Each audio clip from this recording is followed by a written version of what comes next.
मेरे प्यारे देशवासियों, आज देश आकांक्षाओं से भरा हुआ है। हमारे देश का नौजवान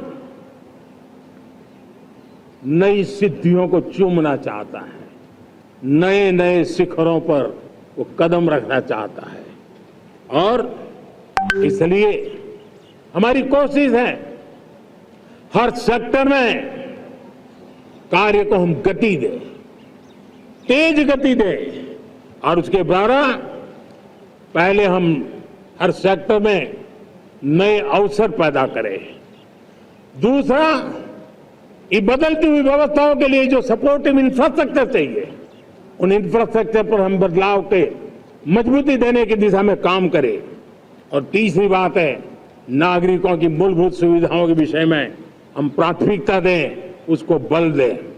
इन तीनों भारत में एक एस्पिरेशनल सोसाइटी का निर्माण किया है और उसके परिणाम स्वरूप आज समाज खुद एक विश्वास से भरा हुआ है।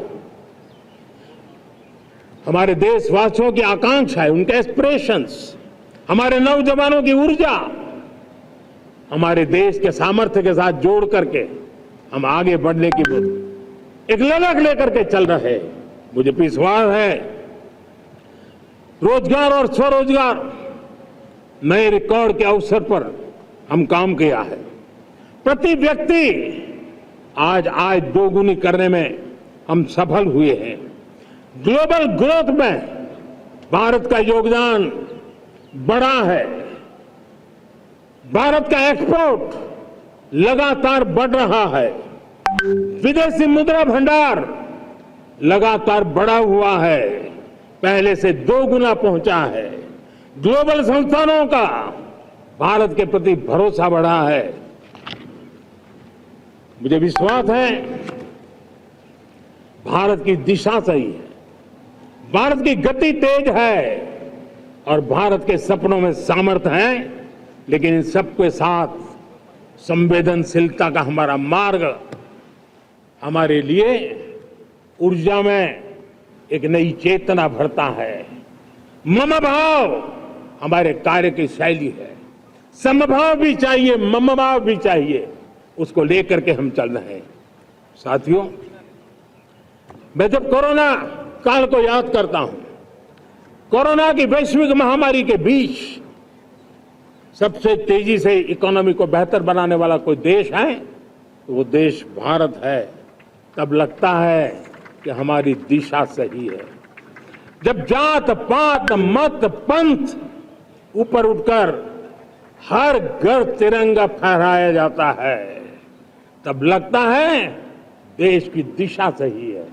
आज पूरा देश तिरंगा है, हर घर तिरंगा है। न कोई जात है, न कोई पात है, न कोई ऊंच है, न कोई नीच है, सभी भारतीय है। यही तो हमारी दिशा की ताकत है। जब हम 25 करोड़ लोगों को गरीबी से बाहर निकालते हैं, तब हमारा विश्वास पक्का हो जाता है कि हमने गति को बराबर मेंटेन किया है और सपनों को साकार करना दूर नहीं है। जब 100 से अधिक आकांक्षी जिले अपने अपने राज्य के अच्छे जिलों की स्पर्धा कर रहे हैं, बराबरी करने लगे हैं, तो हमें लगता है कि हमारी दिशा और गति दोनों सामर्थ्यवान है। जब हमारे उन आदिवासी साथियों को वो मदद मिलती है, पीएम जनमन के द्वारा उनको जो योजनाएं पहुंची थी, आबादी बहुत छोटी है लेकिन बहुत दूर सुदूर इलाकों में छुटपुट परिवार रहते हैं, हमने उनको खोज के निकाला है, उनके लिए चिंता की है। तब लगता है कि संवेदनशीलता से जब काम करते हैं तब संतोष कितना मिलता है। वर्किंग वुमेन के लिए पेड मैटरनिटी लीव 12 हफ्ते से बढ़ा करके 26 हफ्ते कर देते हैं। तब सिर्फ नारी का सम्मान ही करते इतना नहीं है, नारी के प्रति संवेदनशील भाव से निर्णय करते इतना नहीं, लेकिन उसके गोद में जो बच्चा पला है ना, उसको एक उत्तम नागरिक बनाने के लिए माँ की जो जरूरत है उसमें सरकार रुकावट न बने, इस संवेदनशील भावना से उस निर्णय को हम करते हैं। जब मेरे दिव्यांग भाई बहन भारतीय साइन लैंग्वेज की बात हो या तो सुगम्य भारत का अभियान हो, उसको लगता है कि अब मेरी भी डिग्निटी है, मेरे प्रति देश के नागरिक सम्मान के भाव से देखता है। और पैरालंपिक में तो हमारे खिलाड़ी नई नई ताकत दिखाने लगे हैं। तब लगता है कि ये जो मेरा मम भाव है, हम सबका मम भाव है, उसकी ताकत नजर आती है। हमारे ट्रांसजेंडर समाज के प्रति हम जिस संवेदना के साथ निर्णय बना रहे हैं, हम नए नए कानून बना रहे हैं, उनको सम्मान का जीवन देने के लिए हम प्रयास कर रहे हैं, तब बदलाव की हमारी दिशा सही दिखता है। सेवा भाव से किए गए इन कामों का, जो त्रिविध मार्गों से हम चले हुए, इन कामों का एक सीधा सीधा लाभ आज उसके परिणाम के रूप में हमें नजर आ रहा है। 60 साल बाद लगातार तीसरी बार आपने हमें देश सेवा का मौका दिया है। मेरे 140 करोड़ देशवासी, आपने जो आशीर्वाद दिए हैं, उस आशीर्वाद में मेरे लिए एक ही संदेश है, जन जन की सेवा, हर परिवार की सेवा, हर क्षेत्र की सेवा, और सेवा भाव से समाज की शक्ति को साथ लेकर के विकास की नई ऊंचाइयों पर पहुंचना। 2047 विकसित भारत के सपने को लेकर के चलना, उसी एक संदेश को लेकर मैं आज लाल किले की प्राचीर से हमें आशीर्वाद देने के लिए मैं कोटि कोटि देशवासियों का सर झुका करके आभार व्यक्त करता हूं। मैं उनके प्रति नतमस्तक होता हूं और मैं उनको विश्वास दिलाता हूं कि हमें नई ऊंचाइयों को नए जोश के साथ आगे बढ़ना है। हमें सिर्फ जो हो गया है वो संतोष मान करके बैठने वाले हम लोग नहीं हैं, वो हमारे संस्कार में नहीं है।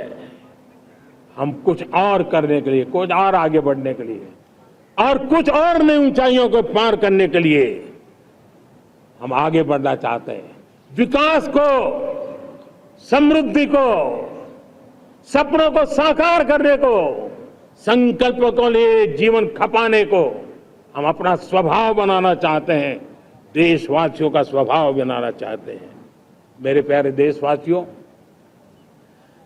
आज नई शिक्षा नीति बहुत एक मात्रा में कई राज्यों ने उसको अच्छे इनिशिएटिव लिए हैं और उसके कारण आज एक 21वीं सदी के अनुरूप हमारी शिक्षा व्यवस्था को जो हम बल देना चाहते हैं और विकसित भारत के सपने के लिए जिस प्रकार से मानव समूह तैयार करना चाहते हैं, नई शिक्षा नीति बहुत बड़ी भूमिका अदा। मैं नहीं चाहता हूं कि मेरे देश के नौजवानों को अब विदेशों में पढ़ने के लिए मजबूर होना पड़े। मध्यम वर्गीय परिवार के लाखों करोड़ों रुपया बच्चों को विदेश पढ़ने के लिए भेजने में खर्च हो जाए। हम यहां ऐसी शिक्षा व्यवस्था का विकसित करना चाहते हैं कि मेरे देश के नौजवानों को विदेश जाना न पड़े, मेरे मध्यम वर्गीय परिवारों को लाखों करोड़ रुपया खर्च करना न पड़े। इतना ही नहीं, ऐसे संस्थान निर्माण हो ताकि विदेशों से लोग भारत के अंदर उनका मुंह मोड़े। अभी अभी हमने बिहार का हमारा गौरवप्रद इतिहास रहा है, नालंदा यूनिवर्सिटी का पुनर्निर्माण किया है। फिर से एक बार नालंदा यूनिवर्सिटी काम करना शुरू कर दिया है, लेकिन हमें शिक्षा के क्षेत्र में फिर से एक बार सदियों पुराने उस नालंदा स्पिरिट को जगाना होगा, उस नालंदा स्पिरिट को जीना होगा, उस नालंदा स्पिरिट को लेकर के बड़े विश्वास के साथ विश्व की ज्ञान की परंपराओं को नई चेतना देने का काम हमें करना होगा। मुझे पक्का विश्वास है कि नई शिक्षा नीति ने मातृभाषा पर बल दिया है। मैं राज्य सरकारों से कहूंगा, मैं देश की सभी संस्थानों से कहूंगा कि भाषा के कारण हमारे देश की टैलेंट को रुकावट नहीं आनी चाहिए, भाषा अवरुद्ध नहीं होनी चाहिए। मातृभाषा का सामर्थ्य हमारे देश के छोटे छोटे गरीब से गरीब मां के बेटे को भी सपने पूरा करने का ताकत देता है। और इसलिए हमने हमारी मातृभाषा में पढ़ाई, जीवन में मातृभाषा का स्थान, परिवार में मातृभाषा का स्थान, उसकी ओर हमें बल देना होगा।